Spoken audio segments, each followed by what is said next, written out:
அடுத்த விருதை வழங்குவதற்கு டைம் மிஷின் என்ற காலம் கடக்கும் இயந்திரத்தோடு காதலையும் கலந்து கொடுத்து ஹாலிவுட் பக்கம் இருந்த சயின்ஸ் ஃபிக்ஷன் ரசிகர்களை ஏலியன் என்றால் எதிரிகளாகத்தான் இருக்க வேண்டுமா, நண்பர்களாகவும் இருக்கலாம் என்று புதுப்பாதை போட்டு கோலிவுட் பக்கம் இழுத்து வந்த அசாத்திய இயக்குனர் அன்பு அண்ணன் ரவிக்குமார் அவர்களை அன்போடு மேடைக்கு அழைக்கிறது விகடன் நம்பிக்கை விருதுகள் 2024. இந்த விருதுக்கு சொந்தக்காரர் யார்? ஏவில பார்க்கலாம்.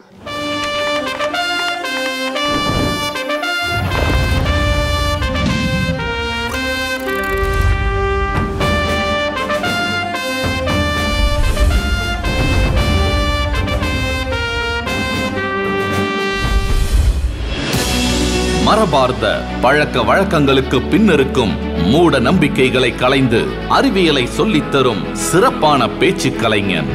ஆழமாக வகுப்பறை பாடம் நடத்தாமல் நண்பன் மாதிரி சிநேகத்துடன் பேசுவது மிஸ்டர் ஜிகேவின் தனித்தன்மை.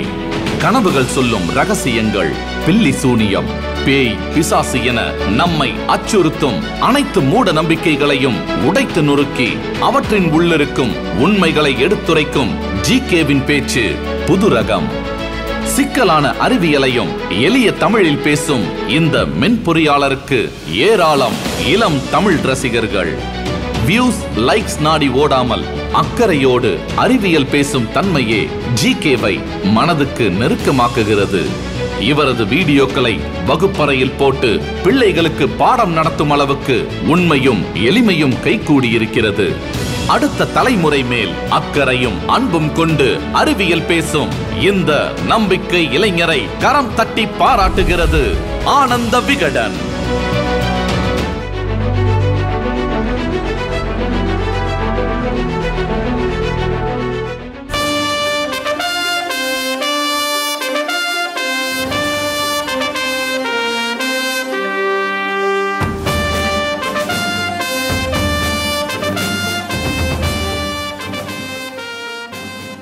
வாழ்த்துக்கள் ப்ரோ. யூடியூப்ல செய்யறதுக்கு எத்தனையோ விஷயங்கள் இருக்கு. எதை பத்தி வேணாலும் வீடியோ போடலாம், எது போட்டாலும் சம்பளம் வரும். ஆனா மக்களை வந்து எஜுகேட் பண்ணும் அப்படின்னு நினைச்சு நீங்க ஒரு பாதையை தேர்வு செஞ்சீங்க.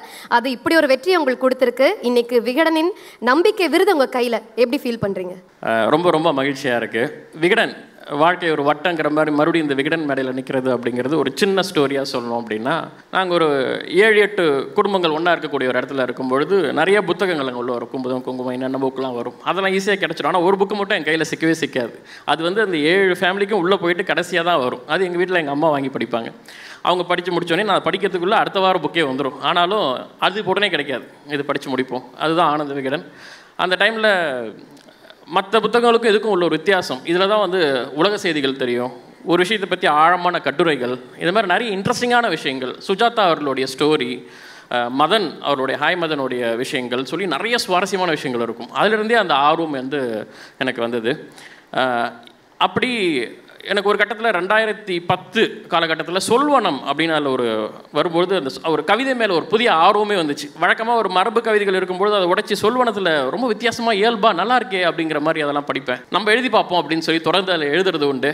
மாதக்கணக்காக இல்லை, வருஷக்கணக்காக எழுதியிருக்கேன். எழுதிட்டு ஒரு நாளும் ஒரு வாரமும் போய் உட்காந்து அந்த புக்கை போய் வாங்கி பார்ப்பேன். 2011 பெங்களூர் போயிட்டேன். அங்கேயுமே கஷ்டப்பட்டு ஒரு இடத்துல போய் காலையில் 10 புக்கு தான் வரும். அந்த இடத்துல போய் அங்கே போய் வாங்கணும். வாங்கி பிரித்து பார்ப்போம், வராது. கிட்டத்தட்ட 1.5 வருஷம் நான் எழுதியிருக்கிறேன். விடாமல் வந்து கவிதைகளை எழுதி 1.5 வருஷம் நான் வாங்கி பார்த்துட்டு அதில் வரல. 2011 சரியாக 10 வருடம் கழித்து 2021 ஆனந்த விகடனில் என்னை பற்றி 3 பக்கத்தில் ஒரு கட்டுரை. அது நம்ப முடியாத ஒன்றா இருந்தது அது என்னால். ஸோ இந்த பயணத்தில் நம்ம ஆனந்த விகடனில் நம்ம வருவோம் 3 பக்கம் அப்படின்னு நான் அதை எதிர்பார்க்கல. நம்மளோட ஒரு 3 லைன் வந்தால் போதுன்ற இடத்துல 3 பக்கங்கள் ஒதுக்குனது அப்படிங்கிறது ஒரு 100 ஆண்டு கால பத்திரிகையில் அப்படி ஒரு இடம் கிடச்சிது அப்படிங்கிறது எனக்கு ரொம்ப பெருமையாக இருந்தது. ஸோ அதை தொடர்ந்து அடுத்து இந்த விருதுகளும் நம்ம நிறைய புக்கில் பார்த்துருப்போம். ஒரு நம்பிக்கை விருதுகள், இளைஞர் விருதுகள்லாம் பார்க்கும்பொழுது நம்ம வாங்கணும்லாம் நினச்சதில்ல, சந்தோஷமாக இருக்கும். ஆனால் இன்றைக்கி அது கிடைக்குது அப்படிங்கிறது போது ரொம்ப ரொம்ப சந்தோஷமாக இருக்குது. இதில் இந்த அறிவியல் அப்படின்னு வரும்பொழுது முக்கியமான விஷயம், இப்போ இந்த சயின்ஸ் சேனல் ஆரம்பிக்கும் பொழுதே நிறைய பேர் சொன்னது வந்து எதுக்கு சயின்ஸ் ஆரம்பத்தில், சினிமா பேசலாம் இல்லை, என்டர்டெயின்மெண்ட் நிறையா பண்ணுறாங்க, அது பண்ணலாம், சயின்ஸ் கொஞ்சம் கஷ்டம்தான் அப்படின்ற மாதிரி சொன்னாங்க. ஆனால் சேனல் ஆரம்பிச்சு ஒரு 8 வருஷம் கழிச்சு இன்றைக்குமே வந்து ஸ்டாண்டர்டான வியூஸ், தொடர்ந்து ஒரு ஆடியன்ஸ், தொடர்ந்து ஒரு என்கரேஜ்மெண்ட் கிடைக்குது அப்படின்னா எனக்கு தெரிஞ்சு இந்தியாவில் தமிழ்நாட்டில் மட்டும்தான் அது சாத்தியம்னு நினைக்கிறேன். தமிழர்களுக்கு அந்த அறிவியல் மீதான ஆர்வம்ங்கிறது ஒரு ரேஷனலைஸான ஒரு அந்த ரேஷனல் தாட்ஸ் வந்து இயல்பாகவே தமிழர்களுக்கு இருக்குது அப்படிங்கிறத நம்மளால் புரிஞ்சிக்க முடியுது. அது எனக்கு தொடர்ந்து அந்த ஆதரவு கிடைக்கிறதுக்கு தமிழ் மக்களுக்கு நான் நன்றி சொல்கிறேன். முக்கியமாக எனக்கு இந்த ஆர்வம், இந்த படிக்கிற ஆர்வம் கொண்டாந்ததுக்கு வந்து அந்த புத்தகங்கள், அதில் ஆனந்த விகடன் மிக முக்கியமான ஒன்று. அதை எனக்கு அறிமுகப்படுத்தின எங்கள் அம்மாவுக்கு இந்த டைமில் நான் நன்றி சொல்கிறேன். இன்னொன்று, எங்கள் அப்பா எனக்கு எந்த டைமில் க்யூரியாசிட்டி எதுவாக இருந்தாலும் 12 மணிக்கு எழுப்பி ஒரு சந்தேகம் கேட்டாலும் அதை தெளிவுபடுத்துவார். அவர் இன்றைக்கி இல்லை. என்னோடய குடும்பம் தொடர்ந்து சப்போர்ட் பண்ணுறாங்க. எனக்கு முதல் வீடியோ போடும்போதெல்லாம் குழந்தை ஒரு 2 வயசில் வந்து கதை தட்டிக்கிட்டே இருப்பா. அவளை கொண்டு போய் சமாளித்து என்ன வீடியோ எடுக்க வைக்கிறதுலேருந்து என்னோட மனைவி, குழந்தைகளோட சப்போர்ட் வந்து எனக்கு ரொம்ப உண்டு. இன்றைக்கி கூட அவங்கள தூங்க வைக்கணும்னு அவங்க இன்றைக்கி வரலை. இன்றைக்கி என் கூட இருக்கிறது என்னோட அம்மா தான். அவங்களும் இந்த மேடையில் முதல் முறையாக இது வரைக்கும் நான் இந்த மேடையில் ஏற்றலை. அவங்க இங்கே வந்தால் நான் சந்தோஷப்படுவேன். கண்டிப்பாக வாங்கம்மா. அம்மா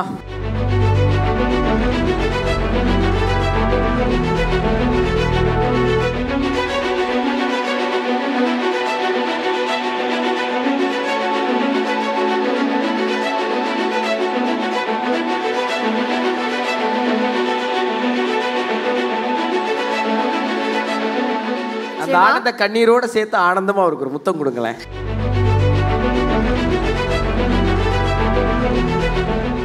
என் பையன் சின்ன வயசில் 1 வயசுலேருந்தே நல்லா ரொம்ப அறிவாக பேசுவான். அப்போவே எங்களுக்கெல்லாம் ரொம்ப சந்தோஷமாக இருக்கும். அப்போ நாங்கள் ரொம்ப கஷ்டப்பட்ட ஃபேமிலியிலேருந்து தான் வந்தது. அவங்க அப்பாவும் ஒரு ஆட்டோ டிரைவராக தான் இருந்து அவனை வளர்த்தாரு. ஆனால் எந்த குறையும் என் பையனுக்கு வைக்காமல் அவர் என்ன அவருக்கு கிடைக்காததெல்லாம் என் பிள்ளைங்களுக்கு கிடைக்கணும்னு செஞ்சார். அதில் முக்கியமாக அவங்களுக்கு படிப்பு, கஷ்டப்பட்டு இங்கிலீஷ் மீடியத்தில் படிக்க வச்சு நல்ல ஒரு அறிவை கொடுத்து இன்றைக்கி என் பையன் இந்த நிலைமையில் இருக்கிறத பார்க்க அவர் தான் கொடுத்து வைக்கலை. அந்த சந்தோஷத்தை என் பையன் எனக்கு கொடுத்துருக்குறான். அவர் எங்கே இருந்தாலும் பார்த்துட்டு இருப்பாருன்னு நம்பிக்கை இருக்குது எனக்கு. நிச்சயமாக அவர் எங்கே இருந்தாலும் அவரோட ஆசைகள் எப்போவும் இருக்கும். அந்த ஆசையினால தான் இது வரைக்கும் வந்து இருக்கார் அவர். ரொம்ப ரொம்ப நன்றிமா. ரவிக்குமார் அண்ணா, உங்ககிட்டையும் மிஸ்டர் ஜிகே அண்ணா உங்ககிட்டையும் கேட்கறதுக்கு எங்கிட்ட ஒரே ஒரு கேள்வி தான் இருக்குது. அந்த கேள்வியை படமாக்கி பின்னாடி போட போகிறோம். நீங்கள் அதை பார்த்துட்டு எங்களுக்கு பதில் சொல்லணும். சார், படம் எடுத்தீங்க, ஓகே. திரும்பி அந்த ஏலியன் இதை எடுத்து போய் எங்கேயாவது வைக்க வேண்டியதானே? எங்கேயோ செட்டில் மறந்து விட்டுட்டு போயிட்டு இருக்கிய, தூக்கிட்டு போய் வச்சு அதுக்கு இப்பெல்லாம் கிடா வெட்டிக்கிட்டு இருக்காங்களாம். அதையே நாங்கள் பாட்டில் வரியில் சொல்லிட்டோம். கண்ணை மூடி கொஞ்ச நேரம் உட்காந்தா ஏலியனார் கோயில் கட்டிடுவாங்க அப்படின்னு. அதை மோட்டிவேஷன் எடுத்துட்டு எவ்வளோ கட்டியிருக்கான். இதை பார்க்குறப்ப உங்களுக்கு என்னடா தோணுது?